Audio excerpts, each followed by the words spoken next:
अपने पिछले जीवन में मैंने सबसे शक्तिशाली क्लियर सिस्टम अपनी गर्लफ्रेंड स्टेला को दे दिया था और जो सिस्टम सब बेकार मानते थे वह हॉर्ड सिस्टम मैंने खुद के लिए रख लिया था। वह शेल्टर में सुरक्षित छुपी रही और ट्रॉय के साथ आराम से रही, जिसे वह हमेशा से चुपचाप चाहती थी। मैं बाहर बंद था, चारों ओर ज़ॉम्बीज से घिरा हुआ, और मेरी मौत हो गई। इस बार अपने पुनर्जन्म के बाद उसने सबसे पहले क्लियर सिस्टम पर कब्जा कर लिया, इससे पहले कि कोई और कर पाता। उसे यह नहीं पता कि क्लियर सिस्टम हर इस्तेमाल पर तुम्हारी जीवन शक्ति को चूसता है और मेरा हॉर्ड सिस्टम एक पूरे शहर के सामान को समेटे हुए है। इस बार मैं अपने सिस्टम का इस्तेमाल करके हिमयुग जैसी तबाही में एक अभेद्य सर्वाइवल किला बनाऊंगा और उसने जो कुछ भी किया है उसका हिसाब चुकाऊंगा। मैं उस प्रलय के आने से 7 दिन पहले पुनर्जन्म ले चुका हूँ। एक असीम शुद्ध सफेद जगह, इसमें रोशनी की धाराएं विज्ञान कथा जैसी किसी चीज की तरह धड़क रही है। मेरे सामने 2 विशाल होलोग्राफिक आइकॉन तैर रहे हैं जो सुनहरी रोशनी में चमक रहे हैं। बाईं ओर है हॉर्ड सिस्टम, असीम उपस्थान जिसके अंदर समय स्थिर है, केवल सोच के जरिए सामान निकाला जा सकता है लेकिन इसमें जीवित चीजें नहीं रखी जा सकती।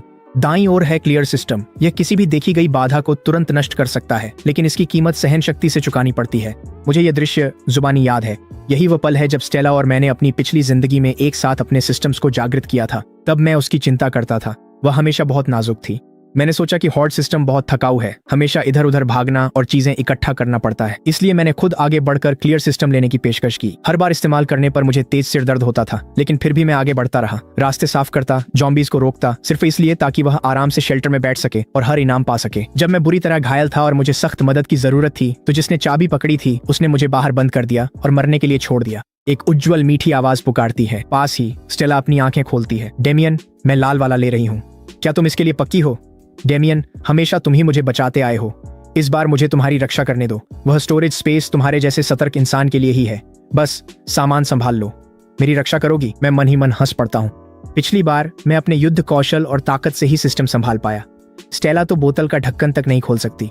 उस सिस्टम का एक बार इस्तेमाल और वह 3 दिन तक बिस्तर पर पड़ी रहेगी। मैं हाथ बढ़ाकर सुनहरे अनंत प्रतीक को छूता हूँ। सुनहरी रोशनी मुझे घेर लेती है। मेरे मन की गहराई में एक विशाल दरवाजा खुल जाता है। एक अनंत मौन उपस्थान मेरी चेतना में लॉक हो जाता है। इस पल में जो सुरक्षा की भावना मैंने खो दी थी वह फिर से उमड़ आती है।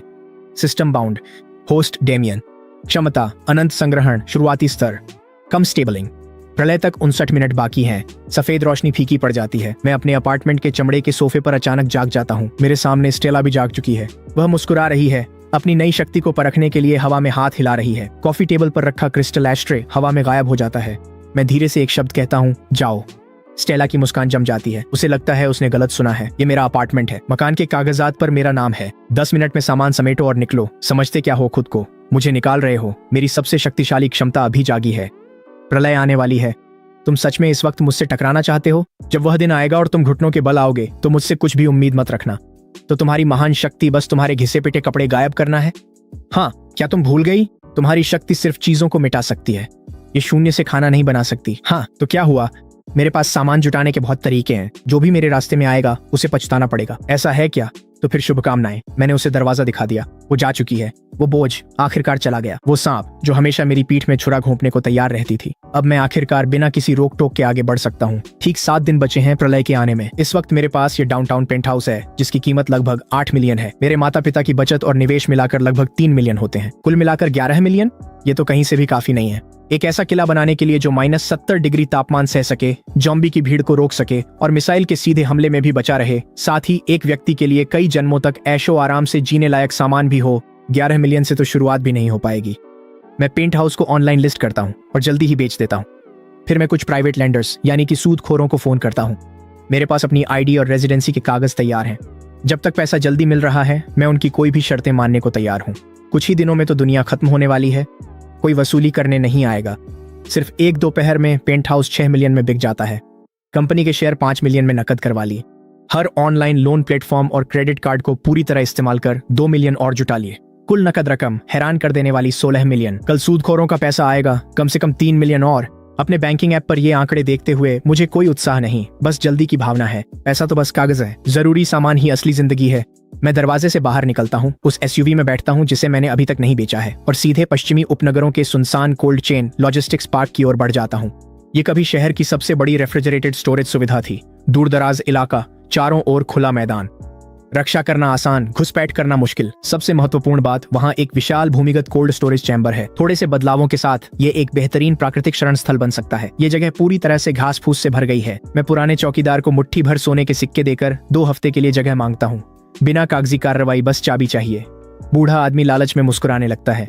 वह बिना कुछ कहे चाबी मुझे थमा देता है और अपनी ट्राईसाइकिल पर घर चला जाता है। मैं विशाल भूमिगत कक्ष में कदम रखता हूँ। लगभग 3000 वर्ग मीटर, 8 मीटर ऊंचा। सिस्टम, इस जगह को स्कैन करो। स्कैन पूरा हुआ। स्पेस एंकर सक्रिय करो। एक बार एंकर हो जाने के बाद यह जगह सप्लाई के लिए असली दुनिया का ट्रांसफर स्टेशन बन जाएगी। सारी बाहरी सप्लाई यहाँ सीधे सोच के जरिए टेलीपोर्ट की जा सकती है। लोकेशन सुरक्षित कर ली गई है, अब इसे भरना है। मैं किसी नौसिखिए ज़ॉम्बी कहानी की तरह सुपरमार्केट की ओर नहीं भागता। वो तो बिल्कुल शुरुआती सोच है। इसके बजाय मैं सीधे शहर के सबसे बड़े थोक कृषि बाजार की ओर गाड़ी चलाता हूँ। मैं सड़क की सबसे बड़ी अनाज और तेल की थोक दुकान में दाखिल होता हूँ। मालिक काउंटर के पीछे बैठा है, होंठों के बीच सिगरेट लटक रही है और वह हिसाब किताब देख रहा है। जब मैं अंदर आता हूँ तो वह मुश्किल से ऊपर देखता है। क्या चाहिए? रिटेल तो नीचे वाली सुपरमार्केट में है। मुझे चावल चाहिए। मैं अपने चारों ओर चावल की बोरियों के ऊंचे ढेर को देखता हूँ। प्रीमियम वुचांग चावल का दाम प्रति टन क्या है? कितना चाहिए? आपके पास कितना है? मेरे गोदाम में 50 टन वुचांग चावल, 100 टन स्टैंडर्ड नॉर्थ ईस्ट चावल, 80 टन आटा है। कैंटीन के लिए खरीद रहा हूँ। मैं एक काली कार्ड निकालता हूँ और उसे उसकी चिकनी काउंटर पर पटक देता हूँ। मुझे सब चाहिए। खाना पकाने का तेल, सूखी नूडल्स, मिश्रित अनाज, जो भी आपके पास स्टॉक में है, सब कुछ। इसके अलावा 3 दिनों के भीतर मुझे और 500 टन चावल और 300 टन आटा उपलब्ध कराओ।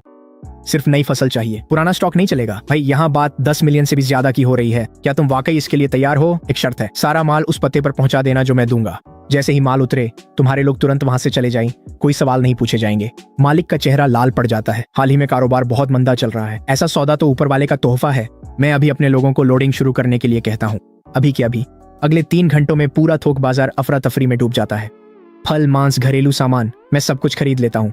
जैसे ही रात होती है, भारी ट्रकों का पहला काफिला पश्चिमी उपनगर की उस सुनसान फैक्ट्री में गड़गड़ाता हुआ पहुंचता है। विशाल भंडारण कक्ष में सामान के पहाड़ जैसे ढेर लग जाते हैं। मैं 5 मीटर ऊंचे चावल के पहाड़ के पास जाता हूँ, अपना हाथ उठाता हूँ, बोरे पर हथेली रखता हूँ और कहता हूँ, स्टोर। 50 टन चावल हवा में गायब हो जाता है। मैं अपनी आंखें बंद करता हूँ और अपना मन सिस्टम स्पेस में डुबो देता हूँ। उस अनंत सफेद शून्य में 50 टन चावल चुपचाप तैर रहा है, बिल्कुल उसी आकार में जैसा वह कुछ पल पहले था। एक भी दाना हिला नहीं है। यहाँ समय नहीं चलता। जो भी यहाँ जाता है वह बिल्कुल वैसा ही रहता है जैसा था। यह एहसास सब कुछ नियंत्रित करने का, दुनिया को अपनी मुट्ठी में रखने का नशे जैसा है। लेकिन सर्वनाश में खाना ही एकमात्र प्राथमिकता नहीं है। एक चीज और भी ज्यादा जरूरी है, गर्मी। -60 डिग्री। अगर गर्मी का स्रोत ना हो तो यह खाना भी जमी हुई चट्टान जैसा हो जाएगा और मैं खुद बर्फ की मूर्ति बन जाऊंगा। मैं अपने उस दोस्त को फोन करता हूँ जो कोयले का कारोबार करता है। घोस्ट, मुझे कोयला चाहिए। एंथ्रासाइट, सबसे बेहतरीन क्वालिटी, 10,000 टन। साथ ही इंडस्ट्रियल डीजल जनरेटर और सोलर पैनल, इतने कि इस फैक्ट्री की छत का हर वर्ग मीटर ढक जाए। मैं सिर्फ 10 जिंदगियों के लिए खाना जमा नहीं कर रहा हूँ। मैं इस जगह को एक तापमान नियंत्रित किले में बदल रहा हूँ जिसे परमाणु बम भी नहीं तोड़ सकता। तभी मेरा फोन बजता है। स्टेला का एक मैसेज आया है। ये एक फोटो है। फोटो में वो और ट्रॉय एक हाई एंड फ्रेंच रेस्टोरेंट में बैठे हैं। उनके बीच फोई ग्रा और रेड वाइन सजी हुई है। बेचारा डेमियन, बाहर निकाल दिए जाने के बाद मुझे यकीन है कि तुम इंस्टेंट नूडल्स पर जिंदा हो। ट्रॉय और मैं अपनी नई शुरुआत का जश्न मना रहे हैं। अगर अभी घुटनों के बल आकर मुझसे माफी मांगो तो शायद मैं तुम्हें एक टुकड़ा ब्रेड फेंक दूं। हाँ, मजे करो, अच्छा खाओ। ये तुम्हारा आखिरी डिनर होगा। मैं उसे ब्लॉक कर देता हूँ और अपना फोन बंद कर देता हूँ। विस्तृत फैक्ट्री फ्लोर पर वेल्डिंग की चमकदार चमकें बेतहाशा चमक रही हैं। कटिंग मशीनों की तेज चीखती आवाज हवा में गूंज रही है। मैं दूसरी मंजिल पर लटके लोहे के वॉकवे पर खड़ा हूँ। मेरी उंगलियों के बीच एक ताजा सुलगती सिगरेट है। बॉस, क्या ये कुछ ज्यादा नहीं हो गया? एक घनी स्पेसिफिकेशन से भरे ब्लूप्रिंट को घूरता है। उसका चेहरा अविश्वास से बिगड़ा हुआ है। आप हर सतह पर 50 सेंटीमीटर मोटी एरोस्पेस ग्रेड एरोजेल इंसुलेशन चाहते हैं जिसमें 20-20 मिलीमीटर की 2 परतों वाली बैलिस्टिक स्टील प्लेटिंग लगी हो। क्या आप किसी न्यूक्लियर स्ट्राइक के लिए बंकर बना रहे हैं? सिर्फ 2 एयर इनटेक, दोनों में NBC फिल्ट्रेशन सिस्टम। भाई, इसमें तो बहुत पैसा लगेगा। पैसे पहले ही आपके अकाउंट में हैं। 5 मिलियन एडवांस। मुझे ये काम 3 दिन में चाहिए। एक नियम है, क्यों मत पूछो, कोई फोटो नहीं, ऑनलाइन कुछ पोस्ट नहीं करना। हैक का गला जोर से ऊपर नीचे होता है। ये उसकी आमदनी के 2 पूरे सालों के बराबर है, एक ही बार में। बॉस, आप तो मेरे लिए लगभग पिता समान हैं। हैक अपने सीने पर ऐसे थपथपाता है जैसे युद्ध का ड्रम बजा रहा हो, फिर घूमकर मजदूरों की ओर गरजता है। सभी लोग जल्दी करो, अगली सिटी में जो तियांगोंग डेवलपमेंट है वहां से इंसुलेशन पैनल्स उतार लाओ। अगर कोई परेशानी करे तो उसे पैसे देकर मना लो। जो मैं बना रहा हूँ वो सिर्फ एक शेल्टर नहीं है, ये एक आत्मनिर्भर पारिस्थितिकी तंत्र है जो बाहर की मरती हुई दुनिया से पूरी तरह अलग है। मैं फैक्ट्री के एक कोने की ओर चलता हूँ। एक नई खास खेप का माल अभी अभी पहुंचा है। भारी लकड़ी के बक्से उखाड़कर खोले जाते हैं जिनमें से गहरी ठंडी धातु की चमक झलकती है। ये साधारण स्टील नहीं है, ये high voltage electric fence generator और military grade blast proof glass हैं, जिन्हें ऐसे रास्तों से मंगवाया गया है जिनका नाम मैं लेना नहीं चाहूंगा। महामारी के शुरुआती दिनों में सबसे खतरनाक चीज ज़ॉम्बी नहीं होते, वो लोग हैं। जब भूख और ठंड इंसानों को जानवर बना देती है तो आम शटर भी भीड़ के सामने कागज से बेहतर नहीं होते, लेकिन कुछ हजार वोल्ट बिजली बहुत जल्दी तमीज सिखा देती है। सिस्टम, इन सभी सामग्रियों को स्टोर करो, फिर उन्हें ब्लूप्रिंट के अनुसार जगह जगह लगाओ। मजदूर भारी काम संभाल सकते हैं, लेकिन मुख्य सुरक्षा व्यवस्था के लिए मैं सिस्टम पर ही भरोसा करता हूँ। जब मजदूर लोग खाने के ब्रेक पर होते हैं, मैं एक सोच के साथ आगे बढ़ता हूँ। वो विशाल ब्लास्ट प्रूफ ग्लास पैनल गायब हो जाते हैं। दर्जनों टन सामग्री एक पल में गायब हो जाती है। फिर सिस्टम की सटीकता के साथ वे फैक्ट्री की छत पर बने स्काईलाइट के खुले हिस्सों में पूरी तरह फिट हो जाती है। ऐसा ऑपरेशन सिर्फ क्रेन के घंटों का काम ही नहीं बचाता, ये वह सटीकता हासिल करता है जो किसी भी इंसानी हुनर से संभव नहीं। संरचनात्मक काम पूरा हो गया है, अब अंदरूनी हिस्से की बारी है। मैं साइट से निकलता हूँ, सीधे शहर के सबसे बड़े होम फर्निशिंग्स एक्सपो सेंटर की ओर जाता हूँ। अगर मुझे इस अभागे प्रलय में जीना है तो मैं राजा की तरह जीऊंगा। जीवन की गुणवत्ता पर कोई समझौता नहीं। स्मार्ट फर्नीचर, सबसे बेहतरीन लग्जरी सामान, मैं जो भी देखता हूँ सब खरीद लेता हूँ। सेल्स एसोसिएट मेरे पीछे पीछे चलती है, चेहरे पर जमी हुई मुस्कान, उसकी कलम नोटपैड पर दौड़ती रहती है और वह मुझे ऐसे देखती है जैसे मैं कोई भाग्य का देवता हूँ। फर्नीचर के बाद मैं एक आउटडोर इक्विपमेंट स्टोर की ओर बढ़ता हूँ। यहीं से मामला गंभीर हो जाता है। Top grade polar survival suit जो -80 डिग्री तक के लिए रेटेड हैं, 50 सेट पुरुषों और महिलाओं दोनों के लिए। Tactical boots, heated gloves, ski goggles, ice axes, multi tool और ट्रेंचिंग टूल्स, उस दीवार पर टंगे हर एक सामान और वे सभी सेल्फ हीटिंग मिलिट्री राशन के पैकेट, सब कुछ ले लेता हूँ। खरीदारी के बीच में मेरे पीछे VIP लाउंज से एक जानी पहचानी आवाज सुनाई देती है। ओह बेब, तुम्हें यह जैकेट कैसी लग रही है? ये थोड़ी महंगी है, 3000 से भी ज्यादा। मैं रुकता हूँ और धीरे धीरे अपना सिर घुमाता हूँ। स्टेला अपने ऊपर एक गुलाबी फ्लीस जैकेट रखे हुए है, जबकि ट्रॉय पास में बैठा बोरियत से अपना फोन स्क्रॉल कर रहा है। स्टेला, हमें अभी अपने खर्चों का ध्यान रखना चाहिए। डेमियन ने अपार्टमेंट बेच दिया और हमें एक भी पैसा नहीं दिया। हमें भविष्य के बारे में सोचना होगा। मैं उनकी परवाह नहीं करता। कुछ ही दिनों में वे आवारा कुत्तों से भी बुरी हालत में जी रहे होंगे। ठंडे भंडारण स्थल पर वापस निर्माण की गति हैरान कर देने वाली है। सिर्फ एक दिन में खुला और ठंडी हवा से भरा कारखाना एक मजबूत किले में बदल गया है। मोटी इंसुलेशन हर इंच दीवार को ढक रही है और चांदी जैसी थर्मल फिल्म रोशनी में चमक रही है।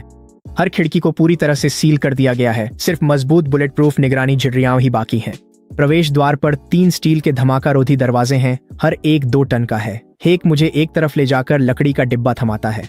बॉस, आपकी चीज, इसे ढूंढना मुश्किल था। ये फायर डिपार्टमेंट की पुरानी कुल्हाड़ी है जिसे फिर से धार दी गई है। अब ये किसी भी दरवाजे को चीर देगी। मैं डिब्बा खोलता हूँ।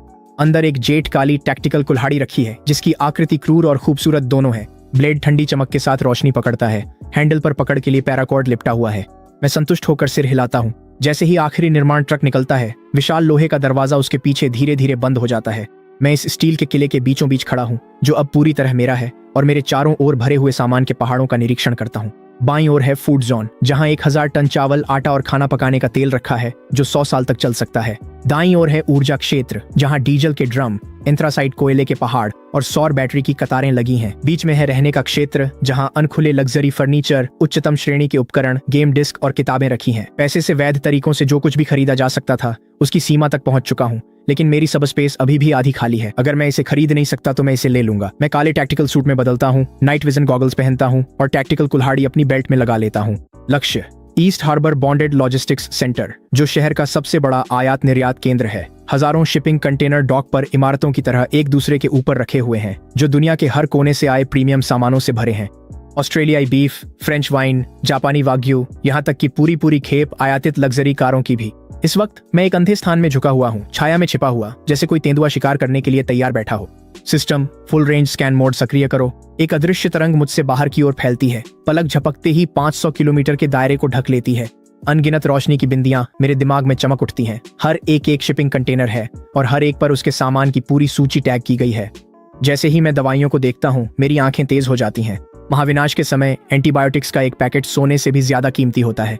एक सोच के साथ दवाइयों से भरा विशाल कंटेनर उसकी स्टील की खोल समेत डॉक से गायब हो जाता है और सीधे मेरी सब स्पेस में चला जाता है। सुरक्षा कैमरे अपने टाइमर पर घूमते रहते हैं। गार्ड अपनी बूथ में ऊँघ रहा है। किसी को कुछ भी पता नहीं चलता। उसी एक पल में करोड़ों की रणनीतिक आपूर्ति का मालिक बदल गया।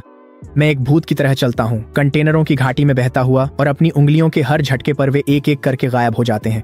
फिर मेरी नजर कुछ अनपेक्षित पर पड़ती है। निर्यात के लिए तैयार ऑल टेरेन स्नोमोबाइल्स का एक बैच, 20 स्नोमोबाइल्स जो जमी हुई महाविनाश के लिए खास तौर पर बनाए गए हैं। मेरे होंठों के कोने पर एक मुस्कान तैर जाती है। मैं एक भी नहीं छोड़ता, सब ले लेता हूँ। जैसे ही मैं जाने ही वाला होता हूँ, इंजनों की गर्जना रात को चीरती हुई सुनाई देती है। कई काले रंग की संशोधित एसयूवी तेजी से बंदरगाह में घुसती है। पास के एक छिपे हुए गोदाम के सामने फिसलती हुई रुक जाती है। दरवाजे खुलते ही दर्जन भर टैटू और डंडों वाले आदमी बाहर निकले। कुछ के पास बंदूकें भी थीं। सबसे आगे एक हट्टा कट्टा गंजा आदमी साथियों पर चिल्लाया, जल्दी करो, ड्रैगन का हुक्म है, खेप आज रात ही निकलनी चाहिए, पुलिस पास ही है। जिन क्रेट्स को वे उठा रहे हैं उन पर बड़े बड़े खतरनाक सामग्री के चेतावनी चिन्ह लगे हुए हैं। मैं अपनी आंखें संकीर्ण करता हूँ और सिस्टम का लॉन्ग रेंज स्कैन सक्रिय करता हूँ। स्कैन के नतीजे, TNT विस्फोटक, डेटोनेटर, औद्योगिक अमोनियम नाइट्रेट।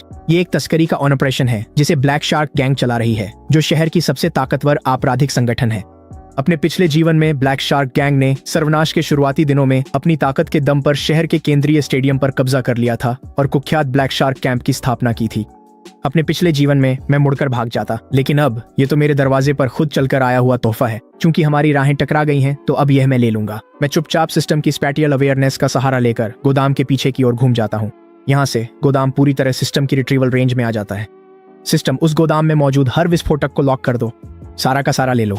गोदाम के अंदर क्रेट्स उठा रहे लोगों को अचानक एक झटका महसूस होता है। उनके हाथों में पकड़े भारी बक्से बस अचानक गायब हो जाते हैं। सिर्फ वही नहीं जो वे उठा रहे थे, बल्कि फर्श पर रखे दर्जनों क्रेट्स, डिटोनेटरों से भरे तिजोरियां, सब कुछ बिना कोई निशान छोड़े गायब हो गया। मृत सन्नाटा। दर्जन भर गैंगस्टर आधे उठे हुए, सिर्फ हवा को पकड़ते हुए हैरानी में एक दूसरे को घूर रहे हैं। ये पल बेहद अजीब है।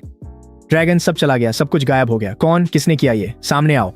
वह अपनी हैंडगन निकालता है और उसे खाली हवा में बेतहाशा लहराता है। तब तक मैं पहले ही जा चुका हूँ। उसी दिन मौसम विभाग एक नीला शीतलहर अलर्ट जारी करता है। कल तक तापमान में 10 से 15 डिग्री की गिरावट आने की संभावना है। कोई भी इसे गंभीरता से नहीं लेता। लोग सोचते हैं बस एक परत और पहन लो। मैं फिर बाहर नहीं जाता। मैं किले के अंदर ही रहता हूँ। हर दरवाजा और खिड़की वेल्डिंग से बंद कर दी गई है। सिर्फ मुख्य प्रवेश द्वार ही बचा है। डीजल जनरेटर गर्म किए जा चुके हैं, किसी भी समय चालू होने के लिए तैयार हैं। पहला एंथ्रासाइड का ढेर पहले ही विशाल फायरप्लेस में लगा दिया गया है। लिविंग रूम की मेज पर मैंने एक तांबे की हॉट पॉट लगाई, पोर्ट से लाई गई ग्रेड 9 वाग्यू को स्लाइस किया, ताजी सब्जियां धोई और उसके बगल में ठीक से डिकैंट की हुई लाफिट की बोतल रखी। मैं अपना फोन खोलता हूँ और आखिरी बार सोशल मीडिया चेक करता हूँ। स्टेला ने 1 घंटे पहले अपनी एक फोटो पोस्ट की है, जिसमें वह एक पतली शाम की ड्रेस में खुले टेरेस पर खड़ी है। उसके पीछे जगमगाता शहर का स्काईलाइन है। कैप्शन में लिखा है, सर्दी आ रही है लेकिन मेरा दिल गर्म है। सरप्राइज के लिए धन्यवाद। भविष्य उज्जवल दिख रहा है। कुछ लोग अपने गंदे पैसों के साथ सड़ सकते हैं।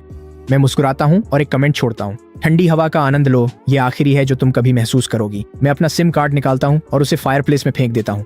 ठीक उसी समय बाहर हल्की बूंदाबांदी रुक जाती है। फिर धमाका। पिंग पोंग बॉल के आकार का एक ओले का गोला ब्लास्ट प्रूफ कांच से जोरदार भारी आवाज के साथ टकराता है। इसके बाद ओलों की बौछार शुरू हो जाती है, जो बंदूक की गोलियों की तरह गिरती है और उसके पीछे तेज तूफानी हवा चल रही है। तापमान तेजी से गिरने लगता है। मेरी स्क्रीन पर एक इमरजेंसी अलर्ट चमकता है। ब्रेकिंग। एक विनाशकारी पोलर वर्टेक्स घटना अगले 3 घंटों में वैश्विक तापमान को 50 डिग्री तक गिरा रही है। सभी नागरिकों को तुरंत अपने घर लौटना अनिवार्य है। ये कोई अभ्यास नहीं है। 10 मिनट। बाहर की दुनिया का रंग बदल जाता है। हवा और बर्फ सड़कों पर कहर बरपाती है। ये कोई नरम रोमांटिक बर्फ के फाहे नहीं है, बल्कि बर्फ की धारदार किरचें हैं जो खुले में पड़ी हर चीज को चीर फाड़ रही हैं। मैं किले के मॉनिटरिंग रूम में बैठा हूँ। दर्जनों लाइव स्क्रीन पर बाहर की दुनिया को अनफोल्ड होते हुए देख रहा हूँ। फैक्ट्री शहर के बाहरी इलाके में है, लेकिन हाई डेफिनेशन कैमरों के जरिए मैं दूर हाईवे पर हो रही तबाही देख सकता हूँ। सड़क की सतह कुछ ही मिनटों में काली बर्फ से ढक गई है। बाहर का तापमान पहले ही -30 डिग्री से नीचे गिर चुका है और हर मिनट 1 डिग्री की दर से और भी गिर रहा है। इसी बीच शहर के एक आलीशान अपार्टमेंट में स्टेला अपनी नई खरीदी हुई कश्मीरी कंबल में लिपटी हुई है और फिर भी बुरी तरह कांप रही है। उसका कभी बेदाग चेहरा अब मरणासन्न सा पीला है। उसके होंठ नीले पड़ रहे हैं। पूरी इमारत की हीटिंग सिस्टम अभी अभी बंद हो गई है। पाइप फट गए हैं। इंडोर तापमान पहले ही -5 डिग्री तक गिर चुका है। कुछ करो, हम ठंड से मर जाएंगे।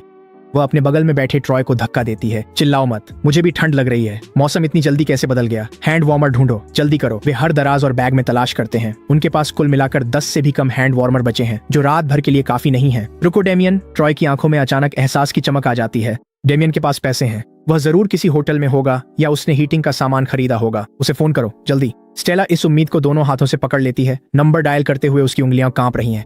हमें खेद है, आपके द्वारा डायल किया गया नंबर फिलहाल बंद है। स्टेला गुस्से में अपना फोन सोफे पर फेंक देती है। उस कमीने ने सच में अपना फोन बंद कर दिया।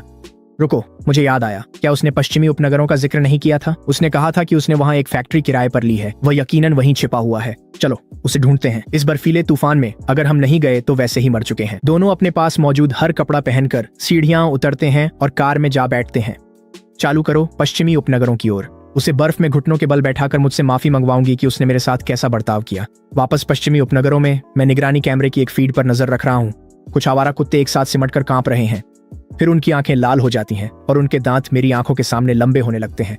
ये कोई साधारण वायरस नहीं है, ये है परमाफ्रॉस्ट जॉम्बी वायरस। मैं समय देखता हूँ।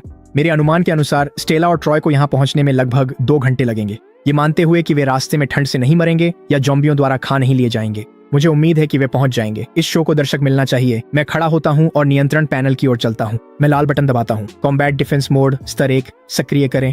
बाहरी घेरे की हाई वोल्टेज इलेक्ट्रिक फेंस एक पल में ही जीवित हो उठती है।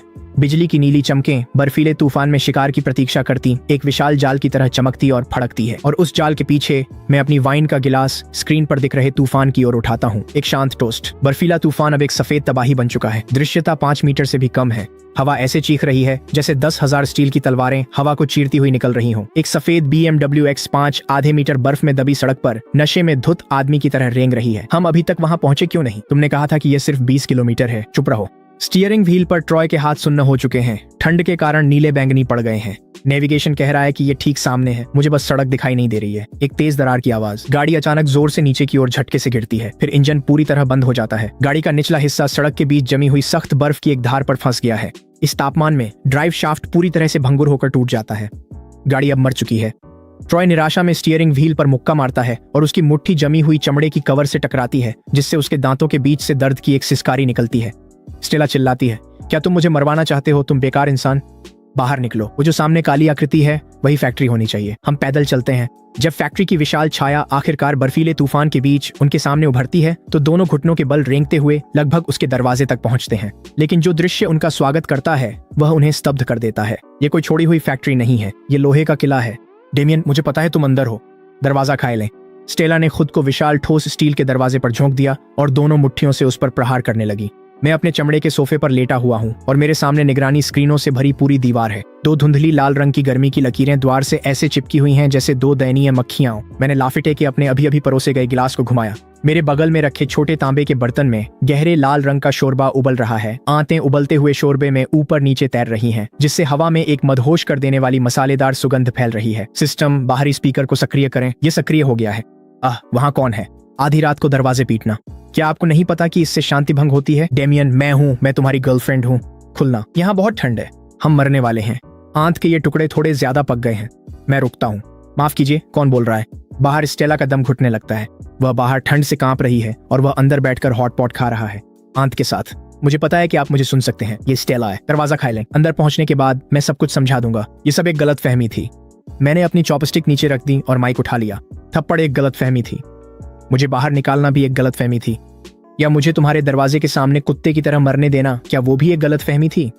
वो गुस्से में कही गई बातें थीं। डेमियन, तुम एक मर्द हो, इतने छोटे दिल के क्यों हो? पहले मुझसे गलती हुई थी, मैं मानता हूँ। अब मैं माफी मांग रहा हूँ। अगर माफी से सब हल हो जाता तो कानूनों की जरूरत नहीं होती। सिस्टम तो है ना? क्या ये दरवाजा आपको परेशान कर रहा है? इसे साफ करो। अच्छा, अगर तुम इसे नहीं खोलोगे तो मैं खुद खोल लूंगा, और मेरे पास गिड़गिड़ाने की हिम्मत मत करना। स्टेला की आंखों में ठंडे गुस्से की एक झलक दिखाई देती है। वह गहरी सांस लेती है। उसकी उंगलियां आधी जम चुकी हैं और मुश्किल से चल रही हैं। फिर भी वह हथेली दरवाजे पर जोर से मारती है। शरीर में ऊर्जा का प्रवाह तेज होते ही उसकी हथेली से लाल रोशनी का विस्फोट हुआ और पूरी ताकत से दरवाजे से टकराया। लेकिन दरवाजा गायब नहीं होता। इसके बजाय लाल रोशनी किसी अदृश्य चीज से टकराती है और सीधा वापस उछल जाती है। झटके की लहर से स्टेला का हाथ सुन्न हो जाता है और वह लड़खड़ाकर पीछे गिरती है और जोर से बर्फ में गिरती है। सिस्टम चेतावनी, लक्ष्य की घनता सीमा से अधिक है। लक्ष्य उच्च स्तरीय ऊर्जा से मजबूत किया गया है। जबरदस्ती हटाने पर जीवन शक्ति खर्च होगी। मेरी हंसी बाहरी स्पीकर से बिना किसी दया के गूंज उठती है। मैं तुम्हें कुछ बताता हूँ। वो दरवाजा एरोस्पेस ग्रेड मिश्र धातु से बना है, जिसकी कीमत 50 लाख है, और ऐसा लगता है कि मेरी प्रणाली स्वाभाविक रूप से तुम्हारी प्रणाली का मुकाबला करती है। तुम्हारी स्पष्ट शक्ति मेरी होड़ प्रणाली द्वारा मजबूत की गई किसी भी चीज को छू भी नहीं सकती। एक सिसकारी आती है और स्पीकर बंद हो जाता है। फिर गेट के ऊपर की फ्लड लाइट्स जल उठती हैं। 2 तेज रोशनी की किरणें सीधे उनके चेहरे पर पड़ती हैं। वे आंखें नहीं खोल पा रहे। हड्डियों तक चुभती ठंड में स्टेला उस बंद दरवाजे को घूरते हुए गहरी निराशा में है। आधा घंटा बीत गया। स्टेला और ट्रॉय वहां से गए नहीं, इसलिए नहीं कि वे चाहते थे, बल्कि इसलिए कि वे जा नहीं सकते थे। गाड़ी बंद हो चुकी है। यहाँ इस वीराने में वापस पैदल जाना मौत का फरमान है। ठीक उसी समय उनके सिर के ऊपर कहीं से एक यांत्रिक गूंज शुरू होती है। वे अपने चेहरे ऊपर उठाने के लिए संघर्ष करते हैं। दीवार से 3 मीटर ऊपर एक वेंटिलेशन डक्ट धीरे धीरे खुलता है और एक इतनी समृद्ध और तीव्र खुशबू बाहर आती है कि वह लगभग आध्यात्मिक सी लगती है। Beef tallow hot pot broth में उबलते हुए भेड़ के मांस की खुशबू मिली हुई है, जिसमें ताजा हरे प्याज की हल्की सी महक भी घुली हुई है। सड़न और जमी हुई हवा की इस दुनिया में वह खुशबू स्वर्ग से आई हुई एक प्रलोभन जैसी है। स्टेला अनायास ही निगल जाती है। उसका गला पूरी तरह सूख चुका है। ट्रॉय के पेट से जोरदार गुर्राहट निकलती है। भूख लगी है? वही आवाज फिर से, मुलायम लेकिन निर्दयी। मैं दूसरी मंजिल की छत पर खड़ा हूँ, आधा खाया हुआ हॉट पॉट का कटोरा हाथ में लिए, नीचे मरते हुए 2 लोगों को उसी शांत उदासीनता से देख रहा हूँ जैसे कोई आवारा कुत्तों को बचा खुचा मांगते हुए देखता है। कृपया बस एक निवाला, हॉट ब्रॉथ की बस एक घूंट। आखिरकार ट्रॉय टूट जाता है। गरिमा, अभिमान, जीवित रहने की प्रवृत्ति के सामने ये सब बेमानी है। वह बर्फ में घुटनों के बल गिर जाता है और मेरी ओर बेतहाशा सिर झुकाता है। मैं मुस्कुराता हूँ और बेपरवाही से अपनी चॉपस्टिक से ताजा पकी बीफ की एक स्लाइस उठाता हूँ, फिर उसे छोड़ देता हूँ। वह बर्फ में एक गीली सी आवाज के साथ गिरती है, ठीक उनके सामने, और गंदी कीचड़ में समा जाती है। ट्रॉय उसे पाने के लिए पूरी तरह से अपनी प्रवृत्ति पर झपटता है, लेकिन स्टेला उससे तेज है। ये महिला, जो अपनी रोजमर्रा की जिंदगी में एवियन पानी से कम कुछ नहीं पीती थी, अब जंगली जानवर की तरह झपटती है। गंदी बर्फ में सना हुआ मांस उठा लेती है और बिना फूंक मारे उसे अपने मुंह में ठूंस लेती है। गर्मी से जीभ झुलसने पर भी वह उसे थूकती नहीं और सीधे निगल लेती है। अच्छा लगा? स्टेला सिर हिलाती है, आंसू बह रहे हैं और वह अपनी हालत से बेखबर है। अच्छा लगा, ये जानकर खुशी हुई। और लो, मैं बचा हुआ खाना, हड्डियां, काली मिर्च के दाने, मिर्च की छिलके और कुछ भीगी मुरझाई हुई पत्तियां एक टब में उठाता हूँ और ऊपर की खिड़की से सब कुछ सीधे उस छोटे सुरक्षित कोने में उंडेल देता हूँ जहाँ वे लोग दुबके हुए हैं। -40 डिग्री पर उबलता तरल गिरते ही बर्फ बन गया। सूखी जमीन अब फिसल पट्टी है। मैंने कहा, खाना हो गया तो भागो। मेरा सिस्टम कुछ आगंतुकों को ट्रैक कर रहा है। शायद गंध उन्हें यहाँ खींच लाई है। इससे पहले कि वे इस बात को समझ पाते, आगे चल रहे बर्फीले तूफान में चमकती हरी आंखों का एक समूह अचानक प्रकट हो उठा। एक धीमी कर्कश गुर्राहट हवा के साथ उनकी ओर बढ़ती है। विकृत ज़ॉम्बी कुत्ते। दौड़ो दौड़ो! ट्रॉय ने सबसे पहले प्रतिक्रिया दी। स्टेला का हाथ पकड़कर वह भाग गया, लेकिन जमीन पर बर्फ की एक चादर बिछी हुई है। दोनों के पैर फिसल जाते हैं और वे मुंह के बल बर्फ में गिर पड़ते हैं। बस वही एक ठोकर काफी थी। पहला ज़ॉम्बी कुत्ता पहले ही उन पर आ चुका है। एक विकृत तिब्बती मास्टिफ, जो सांड जितना विशाल है। उसकी सड़ी गली चमड़ी पर बर्फ जमी हुई है। उसका खुला जबड़ा ट्रॉय की जांघ पर कसकर बंद हो जाता है। ट्रॉय किसी मरते हुए आदमी की तरह चीखता है। हताशा में उसकी आंखों में कुछ ठंडा चमकता है। वह बिना झिझके स्टेला को सीधे प्राणी के जबड़ों में धकेलकर खुद दूर लुढ़क जाता है। तुम क्या कर रहे हो? स्टेला शुद्ध डर से चीख उठती है। वह विशाल सड़ांत मारती जबड़े उसके गले के पास आ जाते हैं। जीवन और मृत्यु एक ही क्षण में, और जीवित रहने की इच्छा हर दूसरी भावना पर हावी हो जाती है। स्टेला की आंखें फटी की फटी रह जाती हैं। वह विशाल कुत्ते के सिर को देखती है, जो सीधे उसके चेहरे की ओर झपट रहा है। उसके दिमाग में लाल आइकन पागलों की तरह चमकने लगता है। गायब हो जाओ, वह अपने अंदर चीखती है। इस बार लक्ष्य कोई कई टन वजनी स्टील का दरवाजा नहीं है। ये एक जीवित प्राणी है। विशाल तिब्बती मास्टिफ की खोपड़ी, जो स्टेला की नाक से सिर्फ 1 सेंटीमीटर दूर थी, अचानक फट जाती है, जैसे उसका अस्तित्व ही मिट गया हो। अब बस आधा सिर कटा कुत्ते का शव बचा है, जो अपनी पूरी गति से स्टेला से टकराता है और लगभग उसकी जान ही निकाल देता है। लेकिन वह बच जाती है और उसे एक नई बात पता चलती है। उसकी प्रणाली भले ही दरवाजे नहीं खोल सकती, लेकिन ऐसी चीजों के खिलाफ बिल्कुल घातक है। ऊपर मैं अपनी दूरबीन नीचे करता हूँ। मेरी आंखों में हल्की सी मुस्कान झलकती है। मुझे हैरानी नहीं है कि स्टेला ने हालात पलट दिए। उसके पास S रैंक की लड़ाकू क्षमता है।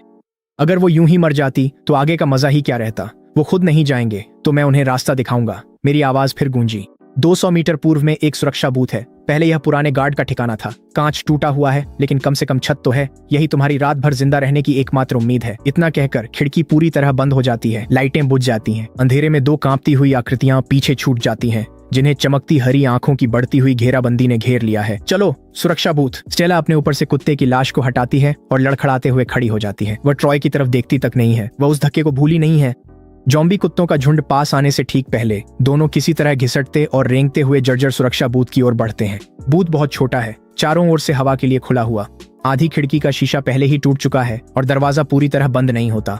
लेकिन बाहर की खुली बर्फीली जमीन की तुलना में यह कम से कम थोड़ी सी दुखद सांत्वना तो देता है।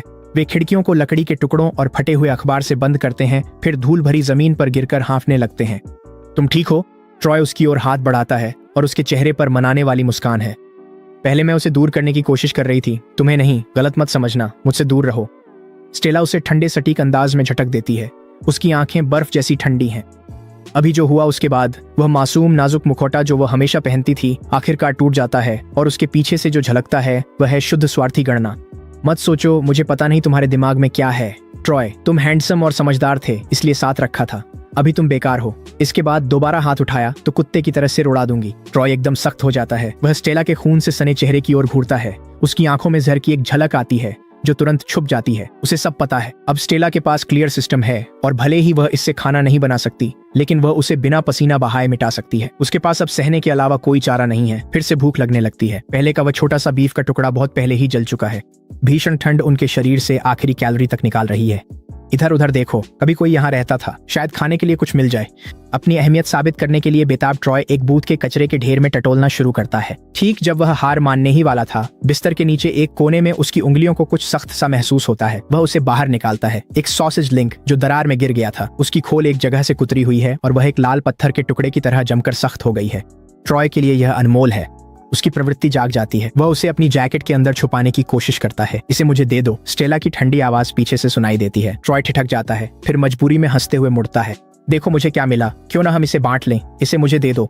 स्टेला अपना हाथ आगे बढ़ाती है। उसकी हथेली में हल्की लाल चमक धड़क रही है। धमकी बिल्कुल साफ है। ट्रॉय दांत भींचता है और उसे सौंप देता है। स्टेला उसे झपट लेती है और कुछ भी बांटने का उसका कोई इरादा नहीं है। वह रैपर को फाड़ देती है, कीटाणुओं की परवाह किए बिना, और सीधे काट लेती है। जमी हुई सॉसेज उसके मसूड़ों को काट देती है और खून निकाल देती है, लेकिन स्टार्च और मांस का स्वाद उसे राहत से आधी पागल कर देता है। वह कुछ ही कौरों में 2/3 निगल लेती है और बस एक टुकड़ा छोड़ती है। ट्रॉय की बेबस आंखों को देख स्टेला नाक चढ़ाकर बचा हुआ टुकड़ा ऐसे फेंकती है जैसे किसी भिखारी को जूठन दी हो। खुद को खुशकिस्मत समझो। अब से जो भी तुम ढूंढोगे वह सबसे पहले मेरे पास आएगा। जो मैं छोड़ दूंगी वही तुम्हारा खाना होगा। ट्रॉय धूल से सना हुआ टुकड़ा उठाता है, उसे प्लास्टिक की खोल समेत अपने मुंह में ठूंस लेता है और चबा जाता है। वह अपना सिर झुका कर रखता है। कोई भी उसकी आंखों में जलती नफरत को नहीं देखता। स्टेला, बस तुम इंतजार करो। जिस पल मुझे अपनी कोई ताकत मिल गई या जिस पल ये अभिशप्त बर्फबारी रुकी, तुम इसे जरूर पछताओगी। इसी बीच 200 मीटर दूर मेरी सुरक्षित जगह के बेसमेंट में मैं गर्म वाटर जेट वाले बाथटब में फैला हुआ हूँ, टैबलेट हाथ में लिए। सार्वजनिक इंटरनेट बंद है, लेकिन मेरी मिलिट्री ग्रेड सैटेलाइट रिसीवर अब भी दुनिया भर से सिग्नल पकड़ रहा है।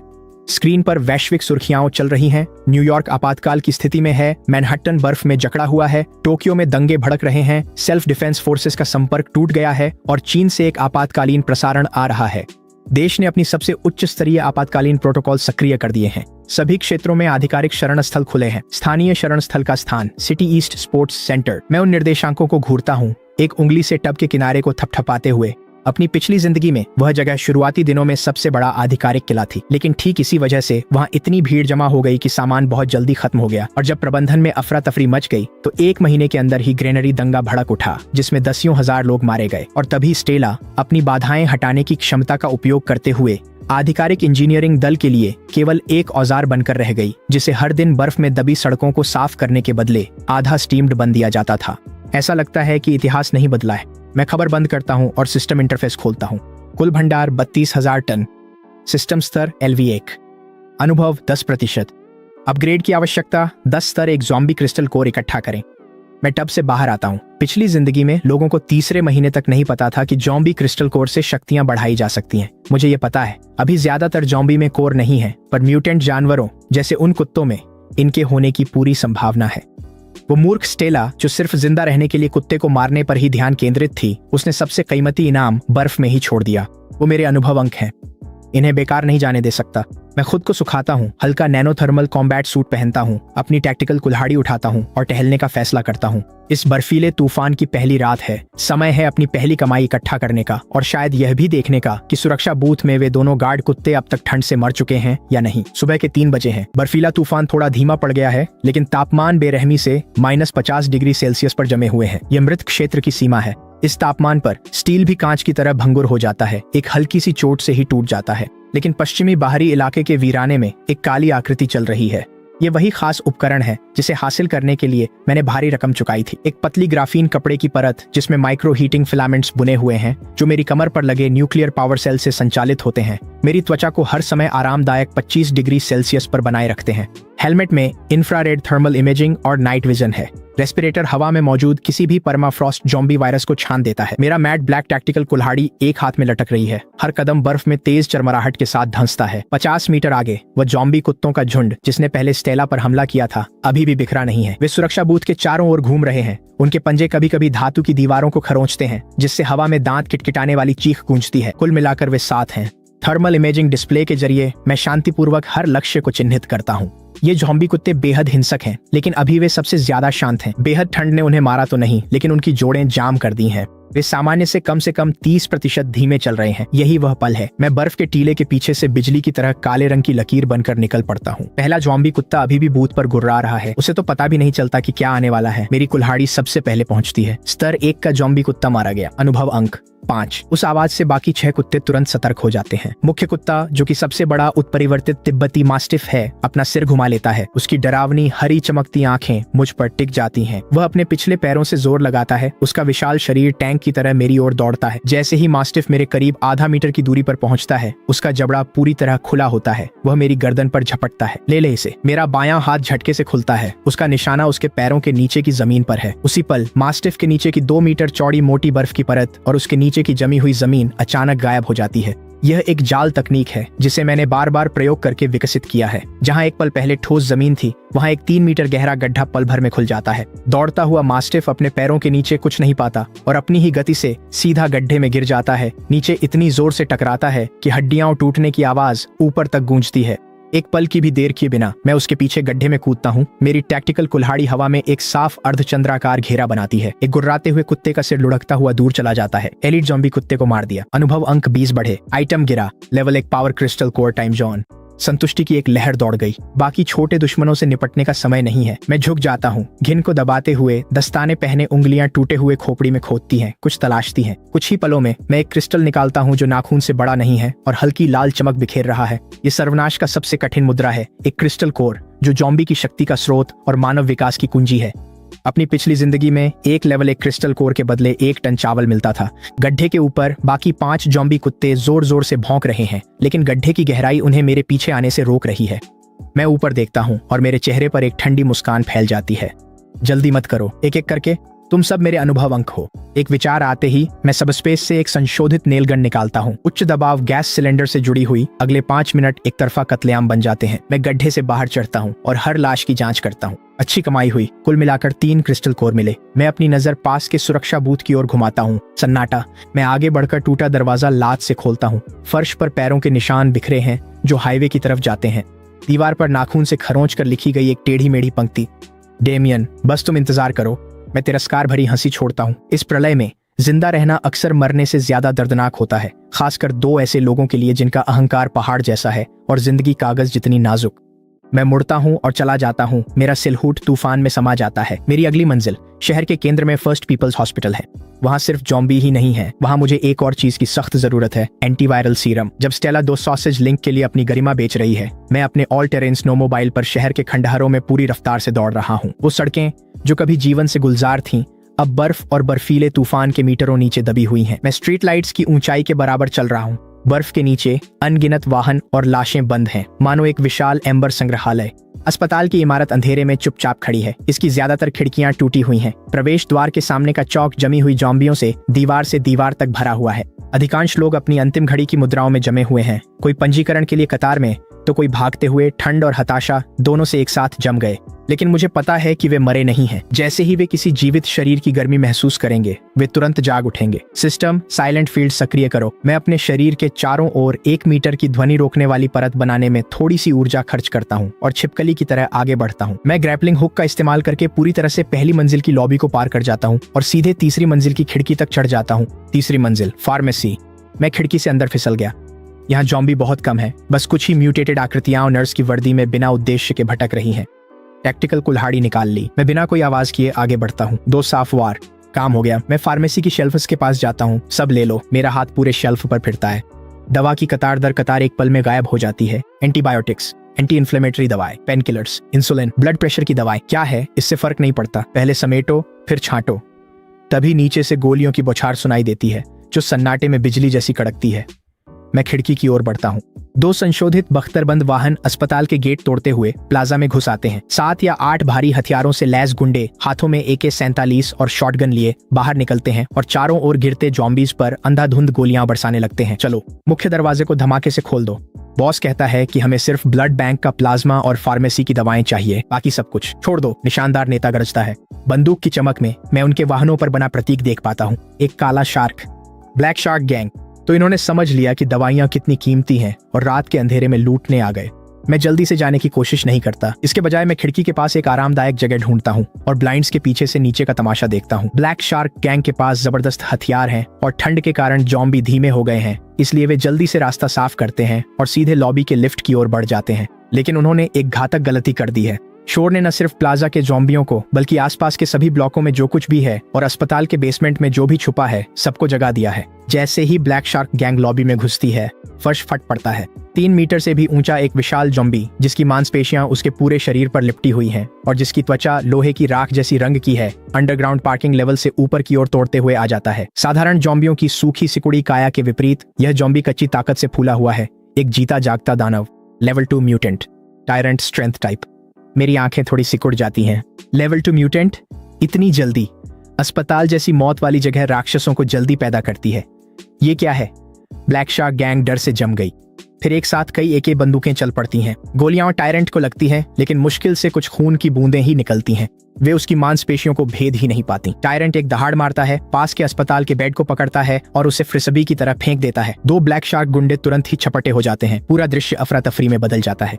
जो गुंडे अभी कुछ पल पहले इतराते घूम रहे थे, अब चीखते चिल्लाते बाहर भागने की कोशिश कर रहे हैं। बिल्कुल सही, मेरी आंखें चमक उठती हैं। मुझे ब्लैक शार्क गैंग की जानों में कोई दिलचस्पी नहीं है। मुझे टायरेंट का लेवल 2 क्रिस्टल कोर चाहिए। वो चीज मुझे सीधे अगले स्तर तक पहुंचा सकती है और शायद कोई नई क्षमता भी खोल दे। ये एक टॉप टियर ड्रॉप है और वे दोनों ब्लैक शार्क वाहन भी काबिले हासिल हैं। पेशेवर रूप से मॉडिफाइड बख्तरबंद वाहन जो लोगों और सामान को ढोने के लिए मेरी स्नोमोबाइल से कहीं बेहतर है। मैं इंतजार करता हूं कि ब्लैक शार्क गैंग टायरेंट को थका दे और टायरेंट ब्लैक शार्क गैंग का सफाया कर दे। 5 मिनट बाद लॉबी में सन्नाटा छा जाता है। ब्लैक शार्क गैंग का सफाया हो चुका है और टायरेंट बुरी तरह घायल है।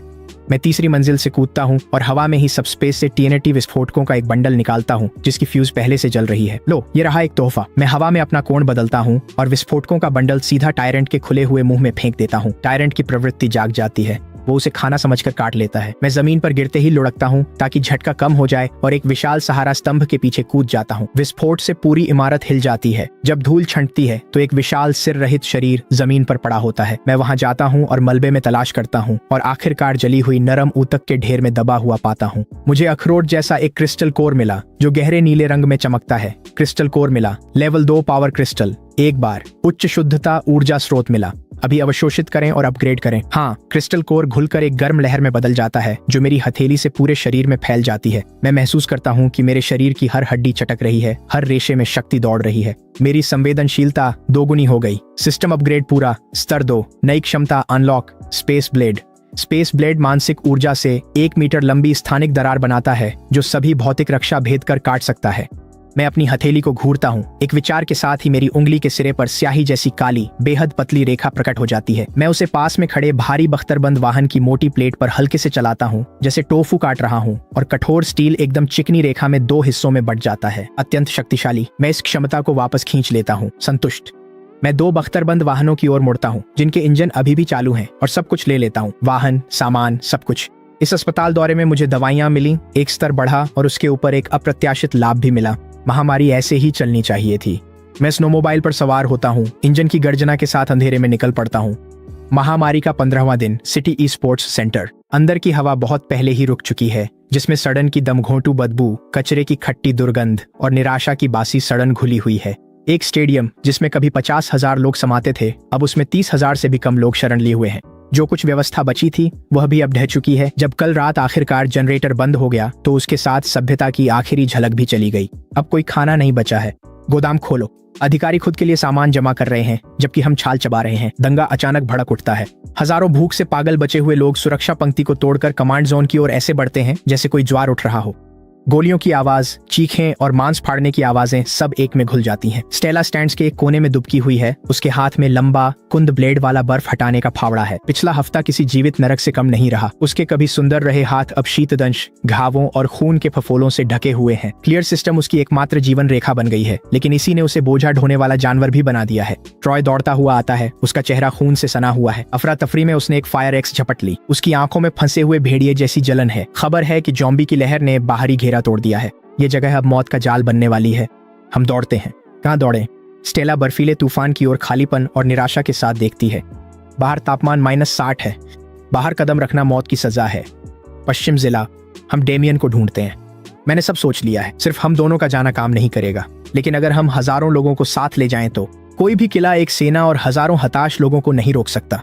कमांडर वांग के पास बख्तरबंद वाहन और भारी हथियार हैं। उसे पश्चिम के बिजली और गर्मी वाले सज्जित भूमिगत किले के बारे में पता चला तो वह क्या करेगा? स्टेला की आंखों में कुछ बदल जाता है। निराशा अब झर में बदल रही है, फिर एक तरह के जंगली संकल्प में सख्त हो रही है। जब वह राजा की तरह जी रहा है तो मुझे नर्क में क्यों भुगतना चाहिए? 10 मिनट बाद कमांड ऑफिस। कमांडर वांग अपने कॉलर से पसीना पोंछते हुए अपने आदमियों को फाइलें नष्ट करने का आदेश दे रहे हैं, जबकि वह भागने की तैयारी कर रहे हैं। सर, मुझे एक जगह पता है। स्टेला अंदर घुसाती है। उसके चेहरे पर तनी बंदूक की नली से भी वह जरा भी नहीं घबराती। चिल्लाती है, मुझे पता है कि सामान कहाँ है। मुझे पता है कि सामान कहाँ है। दसियों हजार टन, साथ में जनरेटर और एक पूरी तरह से किलेबंद बेस भी है। तुमने क्या कहा? अगर तुम झूठ बोल रही हो तो अभी तुम्हें गोली मार दूंगा। मैं झूठ नहीं बोल रही हूँ। स्टेला तेज तेज सांस लेते हुए विश्वसनीय दिखने के लिए बोलती है। वह एक होर्ड सिस्टम अवेकन है। प्रलय से पहले उसने शहर के हर कोल्ड स्टोरेज को खाली कर दिया था। ये वेस्ट डिस्ट्रिक्ट में है। एक छोड़े गए उस जगह को ले लो और हम सब बच जाएंगे, हम में से हर एक। कमांडर वांग की आंखों में चमक आ जाती है, हताशा से फिर से जन्मी लालच की चमक। अच्छा, बहुत अच्छा। वह मेज से नक्शा झपट लेता है और अपनी हथेली पश्चिमी जिले पर जोर से पटकता है। सभी को खबर दो, सब ध्यान दें। जो मरना नहीं चाहता, जो भूखा नहीं रहना चाहता, मेरे साथ चले। लक्ष्य वेस्ट डिस्ट्रिक्ट। जो भी रास्ता बनाएगा उसे जो चाहे ले सकता है। जो भीड़ कुछ सेकंड पहले खुद को फाड़ रही थी वह तुरंत एक साझा मकसद पा लेती है। वर्गीय आक्रोश शून्य को भरने के लिए उमड़ पड़ता है और यह हताश लोगों की इस सेना को एक साथ बांधने वाली सबसे शक्तिशाली ताकत बन जाता है। आधे घंटे बाद 5 बख्तरबंद वाहनों का एक काफिला आगे आगे चलता है। उसके पीछे दर्जनों संशोधित ट्रक और उनके पीछे हजारों बचे हुए लोग बर्फीले तूफान में कूद पड़ते हैं। हथियारों से लैस वे आंखों में बदले की आग लिए चल रहे हैं। स्टेला सबसे आगे वाले वाहन में बिस्किट थामे बैठी है। चेहरे पर क्रूर मुस्कान है। डेमियन, इस बार मैं सेना लेकर आ रही हूँ। देखती हूँ अब कैसे बचोगे। काफिले के पीछे जीवितों की गंध से आकर्षित होकर जॉम्बियों की एक लहर चुपचाप पीछा कर रही है। कोई अलार्म नहीं बजता। मैंने उन्हें बहुत पहले ही चुप करा दिया था। मैं दूसरी मंजिल की बुलेट प्रूफ फर्श से छत तक की खिड़की के पास खड़ा हूँ, काले टैक्टिकल कोट में, हाथ में रेड वाइन का गिलास लिए, जैसे कोई सुरुचिपूर्ण संचालक बर्फ में रेंगती लंबी कतार को ऊपर से देख रहा हो। सिस्टम इंटरफेस पर एक चेतावनी चमकती है। मैं देखता हूं कि निगरानी स्क्रीन पर लाल बिंदुओं की भरमार हो जाती है और मेरे होंठों पर मुस्कान आ जाती है। बड़ी संख्या में शत्रुतापूर्ण बल पास आते हुए पाए गए हैं। दुश्मन की संरचना: 5 बख्तरबंद वाहन, 3 भारी machine gun, 2 RPG rocket launcher, 12 जागृत, 3000 से अधिक सशस्त्र लड़ाके पीछे, 5000 से अधिक स्तर 1 की जॉम्बी भीड़, 3 स्तर 2 के उत्परिवर्ती। वाकई ये लोग मुझे बहुत महत्व देते हैं। मैं धीरे धीरे वाइन की चुस्की लेता हूँ। इतनी ताकत तो किसी छोटे देश की राजधानी पर कब्जा कर सकती है, लेकिन मुझे जरा भी चिंता नहीं है, बल्कि मुझे तो थोड़ी उत्तेजना महसूस हो रही है। पिछले कुछ दिनों से घर में बंद रहना बेहद उबाऊ रहा है। बस क्षमताएं बढ़ाना और पुरानी फिल्में देखना ही चल रहा था। धार के किनारे पर नाचने का जो रोमांच है वही तो असली मजा है इस प्रलय का। बख्तरबंद इंजनों की गड़गड़ाहट बर्फीले तूफान की आवाज को भी दबा देती है। लाउडस्पीकर पर कमांडर वांग की आवाज अधिकार के साथ गूंजती है। काफिला सुविधा से 500 मीटर की दूरी पर रुकेगा। ध्यान दें, अंदर मौजूद व्यक्ति हम शेल्टर 7 की आधिकारिक बचाव इकाई हैं। आपातकालीन अधिकार के तहत हम आपकी आपूर्ति और शरण की मांग कर रहे हैं। तुरंत अपने हथियार डालें और गेट खोलें। अगर आप सहयोग करेंगे तो आपको विशेष सलाहकार का पद और आपकी सुरक्षा की गारंटी दी जाएगी। विशेष सलाहकार नहीं, विशेष गुलाम कहना चाहिए। कमांडर वांग का चेहरा गहरा पड़ जाता है। उसे ऐसी प्रतिक्रिया की उम्मीद नहीं थी। ठीक है, अब मुश्किल रास्ता अपनाना पड़ेगा। स्टेला, तुमने कहा था तुम कर लोगी। जाओ, उससे बात करो और उसे असली दबाव दिखाओ। वह मेगाफोन लेती है और बख्तरबंद वाहन के ऊपर चढ़ जाती है। ठंडी हवा उसे लगभग गिरा देती है, लेकिन उसकी आंखों में जलती नफरत की लौ की तरह भड़क रही है। तुम चारों तरफ से घिरे हुए हो। इन सब लोगों को देखो, ये सब भूख से मर रहे हैं। मैं अपना सिर हिलाता हूँ और कंट्रोल पैनल पर एक लाल बटन पर हल्के से उंगली रखता हूँ। तुम अकेले इन सारी सप्लाई पर बैठे हो। क्या तुम्हें अपनी अंतरात्मा नहीं कचोटती? अभी दरवाजे खोल दो तो लोग शायद तुम्हारे बारे में अच्छा सोचेंगे, वरना जब हम अंदर घुसेंगे तो तुम्हें टुकड़े टुकड़े कर देंगे। तुम अब भी इतने भोले हो? वांग अब सब्र खो चुका आदेश देता है, क्या तुम्हें लगता है कि इन सब लोगों को यहाँ लाकर तुम मुझे डरा सकते हो? नहीं, तुमने तो बस मुझे एक मानव ढाल की दीवार दे दी है। Space refraction field. रॉकेट ऐसे व्यवहार करता है जैसे उसने किसी दर्पण से टकरा गया हो। यह मुड़कर उसी रास्ते वापस जाता है और सीधे उनकी ही एक ट्रक से टकरा जाता है। धड़ाम। आग की एक दीवार फूट पड़ती है, लड़ाकों से भरी ट्रक टुकड़ों में बिखर जाती है और हवा में धातु के टुकड़े और शरीर के अंग बरसने लगते हैं। क्या? सभी लोग हैरानी में जड़ हो जाते हैं। जवाबी फायर करो, गोली चलाओ। गोलियों की बौछार दीवारों पर बरसती है, लेकिन वे सिर्फ चिंगारियां निकालती हैं।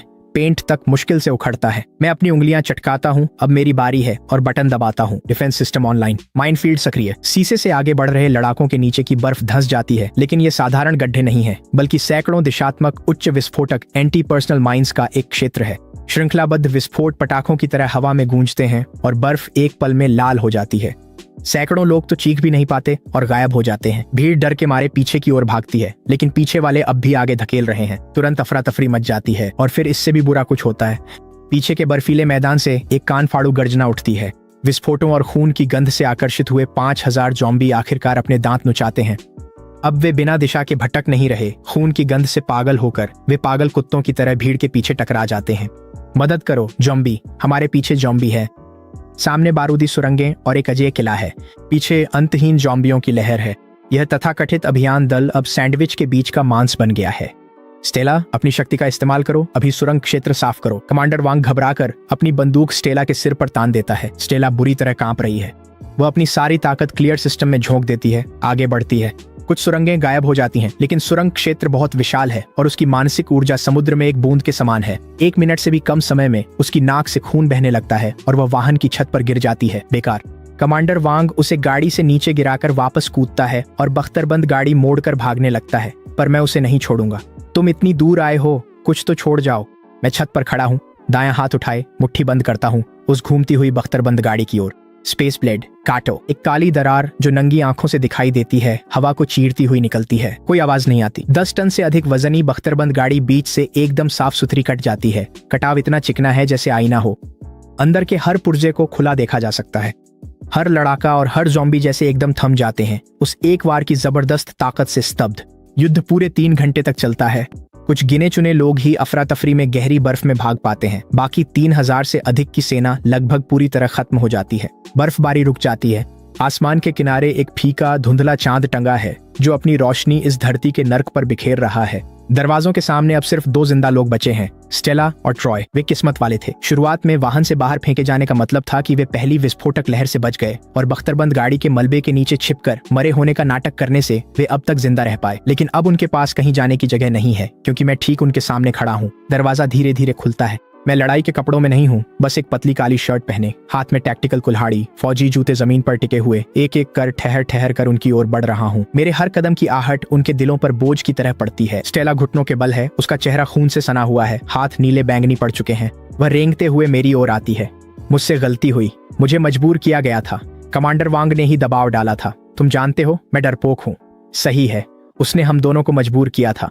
ट्रॉय घुटनों के बल गिर जाता है और बेतहाशा सिर झुकाता है। डेमियन, डेमियन प्लीज, जो कुछ भी हमारे बीच था उसकी खातिर मुझे जाने दो। मैं अपनी पूरी जिंदगी तुम्हारी गुलामी करूंगा। मैं उनके सामने 2 मीटर की दूरी पर रुक जाता हूँ। मैं सब स्पेस से एक मेज और कुर्सियां निकालता हूँ, फिर एक छोटा मिट्टी का हॉट पॉट स्टोव निकालता हूँ। मैं उसे जलाता हूँ, बर्तन रखता हूँ, उसमें शोरबा डालता हूँ और बेस डालता हूँ। कुछ ही पलों में समृद्ध और मसालेदार खुशबू बाहर फैल जाती है और खून की गंध को काट देती है। मैंने पतले कटे हुए भेड़ के मांस की एक प्लेट भी निकाल ली और टुकड़ों को शोरबे में डुबो कर पकाने लगा, बिना किसी जल्दी के। भूख लगी है, मैं चॉपस्टिक से मांस का एक टुकड़ा उठाता हूँ और उस पर धीरे से फूंक मारता हूँ। स्टेला और ट्रॉय दोनों ने गले में गांठ सी महसूस की। उनकी आंखों में चाहत के साथ साथ डर भी था। मैं मांस को अपने मुंह में डालता हूँ और धीरे धीरे चबाता हूँ, हर एक कौर का स्वाद लेते हुए। अपनी पिछली जिंदगी में मैंने भी तुमसे इसी तरह भीख मांगी थी। उस दरवाजे के पार मैंने तुमसे एक घूंट पानी के लिए भीख मांगी थी। यहाँ तक कि एक बासी बिस्किट का टुकड़ा भी मिल जाता तो चलता। तुमने क्या कहा था? स्टेला कांप रही है, बोलने में असमर्थ है। तुमने कहा था कि सामान सिर्फ उन्हीं लोगों के लिए है जो मायने रखते हैं। मुझ जैसे कचरे की कोई कीमत नहीं। चॉपस्टिक नीचे रखते ही मेरी आंखें चारों ओर की बर्फ से भी ज्यादा ठंडी हो गईं। अब मैं वही शब्द तुम्हें लौटा रहा हूँ। मैं खड़ा हो जाता हूँ। टैक्टिकल कुल्हाड़ी पर चांदनी की ठंडी चमक पड़ती है। ट्रॉय, मैं उसका नाम पुकारता हूँ। हाँ, मैं यहाँ हूँ। ट्रॉय ने उम्मीद में सिर उठाया। तुमने कहा था कि तुम स्टेला के लिए मर सकते हो, क्या ये सच है? ट्रॉय हिचकिचाता है, अपने बगल में बैठी स्टेला की ओर देखता है। उसे मार दो और मैं तुम्हें अंदर आने दूंगा। हॉट पॉट, एक गर्म कमरा। मैं तुम्हें एक इवोल्यूशन सीरम भी दूंगा, तुम्हें जागृत बना दूंगा। एक खंजर ट्रॉय के सामने बर्फ में गिरता है। वो नहीं करेगा। स्टेला डर के मारे ट्रॉय को घूरती है, पीछे हटती जाती है। तुम ये नहीं करोगे। ट्रॉय खंजर को देखता है, फिर मेरे पीछे चमकते गर्म किले को देखता है, फिर अपने सामने खड़ी गंदी टूटी हुई औरत को देखता है। इसके लिए माफ करना। ट्रॉय खंजर झपट लेता है और स्टेला पर झपटता है। उसका चेहरा हताशा से विकृत हो जाता है। तुमने उसकी बात सुनी थी। अगर तुम मरती हो तो मैं बच जाऊंगा। वैसे भी तुम्हारे पास अब कुछ बचा नहीं है। मेरे लिए बस एक बार मर जाओ। क्या ये बहुत बड़ी बात है? स्टेला चीख उठती है। उसकी जीवित रहने की प्रवृत्ति उसे आखिरी बार अपनी शक्ति क्लियर सिस्टम का विस्फोट करने के लिए मजबूर करती है। उसकी मानसिक ऊर्जा लगभग खत्म हो चुकी है, लेकिन वार सही जगह पर लगता है। खंजर ट्रॉय के हाथ से गायब हो जाता है, लेकिन उसका शरीर पहले ही स्टेला के ऊपर है। दोनों हाथ उसकी गर्दन पर कसकर जकड़े हुए हैं। मर जाओ, मर जाओ, मेरे रास्ते से हट जाओ। वे दोनों खून से सनी बर्फ में एक दूसरे से जानवरों की तरह लड़ते हुए तड़पते हैं। मैं ठंडी खामोशी में देखता हूँ, जैसे किसी तमाशे को देख रहा हूँ, जब तक दोनों गिर नहीं जाते, हांफते हुए, पूरी तरह थक कर चूर। स्टेला का चेहरा बुरी तरह से कट गया है। ट्रॉय की एक आंख की रोशनी चली गई है। बहुत अच्छा खेला। मैं धीरे धीरे ताली बजाता हूँ, लेकिन मैंने झूठ बोला था। मैं उनके पास जाता हूँ और कुल्हाड़ी उठाता हूँ। मेरे सुरक्षित घर ने कभी भी कचरा नहीं अपनाया। उनकी निराशा की चीखें जमी हुई हवा को चीर देती हैं। कुल्हाड़ी नीचे आती है। इस जीवन के कर्ज आखिरकार चुकता हो गए। मैं वहां नहीं रुकता, न ही उन लाशों पर दूसरी बार नजर डालता हूँ। मैं वापस अंदर चला जाता हूँ। चिमनी में आग जोरदार जल रही है। मैं फर्श से छत तक की खिड़की तक जाता हूँ और कांच के पार अब भी रेजिंग बर्फीले तूफान को देखता हूँ। शराब की अलमारी से मैं पुरानी व्हिस्की की एक बोतल निकालता हूँ और 2 गिलास भरता हूँ। एक गिलास मैं फर्श पर उड़ेल देता हूँ, अपने पिछले जन्म के उस मूर्ख के नाम। दूसरा गिलास मैं आसमान की ओर उठाता हूँ, इस क्रूर भव्य नई दुनिया के नाम एक जाम। इस बार मैं सफल हो गया।